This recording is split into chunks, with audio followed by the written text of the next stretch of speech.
Eh, Assalamualaikum warahmatullahi wabarakatuh. Baik sahabat kabar daerah 66, hari ini kita berada di Pasar Penanggalan mengupdate harga berbagai kebutuhan pokok masyarakat. Diantaranya sekarang kita akan mengupdate harga ikan. Kita melihat di belakang saya, kita di pajak ikan, di pasar ikan di Pasar Mingguan Penanggalan. Tadi kita sudah berkomunikasi dengan para pedagang, menanyakan harga-harga berbagai ikan.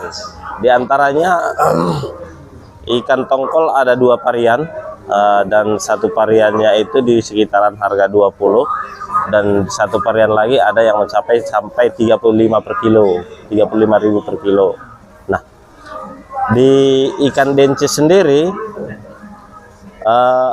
ada 2 varian juga. Di varian ikan kecil, dencis kecil cenderung lebih mahal, hingga mencapai 35.000 per kilo di Pasar Mingguan Penanggalan.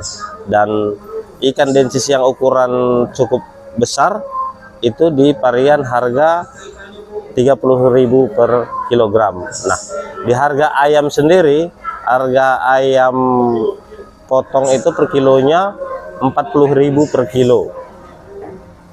Telur ayam sendiri tadi kita mengupdate harga telur, bahwa harga telur sendiri di sekitar 56.000 per kerat ataupun per papan. Nah, nanti kita akan mengupdate juga harga tomat, bawang, dan cabai. Baik, terima kasih. Assalamualaikum warahmatullahi wabarakatuh.